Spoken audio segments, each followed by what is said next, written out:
தமிழ்நாட்டுல இனி டோல் கட்டணமே கிடையாது. ஆமா ப்ரோ, சென்னை கேப்ஸ்ல கார் புக் பண்ணுங்க, டோல் கட்டணமே இல்லாம டிராப்புக்கு மட்டும் பே பண்ணுனா போதும். சென்னை கேப்ஸ் ஆப்பை உடனே இன்ஸ்டால் பண்ணுங்க.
மக்களவை தேர்தலுக்கான வேட்புமனு தாக்கல் நிறைவு பெற்றிருக்கிறது. தமிழ்நாடு மற்றும் புதுச்சேரியில் ஒரே கட்டமாக ஏப்ரல் 19ஆம் தேதி நடைபெற இருக்கக்கூடிய மக்களவை தேர்தலுக்கான வேட்புமனு தாக்கல் இன்று மாலை 3 மணியுடன் நிறைவு பெற்றிருக்கிறது. விவரங்களோடு இணைகிறார் நமது செய்தியாளர் பாஸ்கர். வணக்கம் பாஸ்கர்.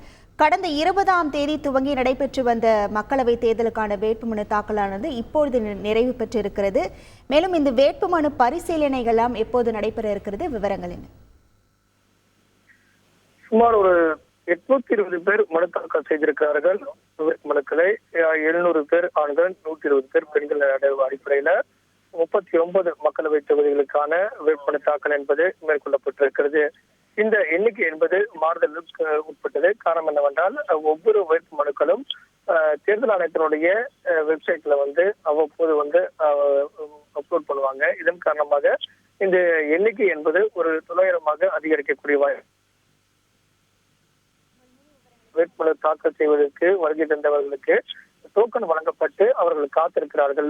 ஒவ்வொரு வேட்புமனுக்களாக அவர்கள் தாக்கல் செய்வதற்கான கால அவகாசம் என்பது 3 மணியோடு முடிவுற்றாலும் முன்னதாக 3 மணிக்கு முன்னதாக வரக்கூடியவர்களுக்காக டோக்கன் வழங்கப்பட்டு அந்த வேட்பாளரும் வேட்புமனு தாக்கல் செய்வதற்கான கால அவகாசம் என்பது வழங்கப்பட்டிருக்கிறது. இதன் காரணமாக 1000 நெருங்குமா என்பது குறித்தான அதிகாரப்பூர்வமான அறிவிப்பு என்பது தேர்தல் ஆணையத்தினுடைய இணையதளத்தின் மூலமாக தெரிய வரும் அதிகாரப்பூர்வமான அறிவிப்பு.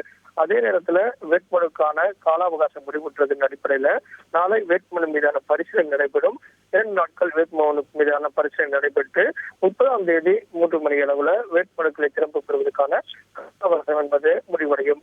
அன்றைய தினமே மக்களவை தொகுதிகளில் போட்டியிடக்கூடிய இறுதி வேட்பாளர்கள் யார் அப்படிங்கறது தெரிய வரும். வேட்புமனுக்களுடைய பரிசீலனையின் போதும் அதே நேரத்துல வேட்புமனுக்களை திரும்ப பெறுவதற்கான கால அவகாசத்தின் போதும் வேட்புமனுக்களை திரும்ப பெறுவதற்கான வாய்ப்பு வழங்கப்பட்டு அதன் அடிப்படையில் தான் 30ஆம் தேதி 3 மணி அளவுல அதற்கான கால அவகாசம் நிறைவு பெற்ற பிறகு வேட்பாளர்கள் யார் எந்தெந்த தொகுதியில போட்டியிடுகிறார்கள் என்பது குறித்தான அதிகாரப்பூர்வமான அறிவிப்பு வெளியிடப்படும். அந்த வகையில வேட்பாளர்கள் எத்தனை எண்ணிக்கையில 39 மக்களவை தொகுதிகளிலும் போட்டியிடக்கூடிய வேட்பாளருடைய முழு பட்டியல் என்பது தெரிய வரும். அந்த வகையில ஒவ்வொரு மக்களவை தொகுதியிலும் யார் போட்டியிடுகிறார்கள் என்பதை அடிப்படையாக கொண்டு வாக்காளர்கள் தங்களது வாக்குகளை பதிவு செய்வார்கள். அதற்கான நடவடிக்கையாகத்தான் தற்போது அந்த ஏற்பாடுகள் செய்யப்பட்டு வருகிறது. ஏப்ரல் 19ஆம் தேதி நடைபெறக்கூடிய வாக்குப்பதிவுக்கான அனைத்து ஏற்பாடுகளும் நடைபெற்று வரக்கூடிய நிலையில வேட்புமனுக்களுக்கான கால அவகாசம் 3 மணியோடு முடிவுற்றுள்ளது. உங்கள் முழு விவரங்களுக்கு நன்றி பாஸ்கர். தமிழ்நாட்டுல இனி டோல் கட்டணமே கிடையாது. ஆமா ப்ரோ, சென்னை கேப்ஸ்ல கார் புக் பண்ணுங்க, டோல் கட்டணமே இல்லாம டிராப்புக்கு மட்டும் பே பண்ணுனா போதும். சென்னை கேப்ஸ் ஆப்பை உடனே இன்ஸ்டால் பண்ணுங்க.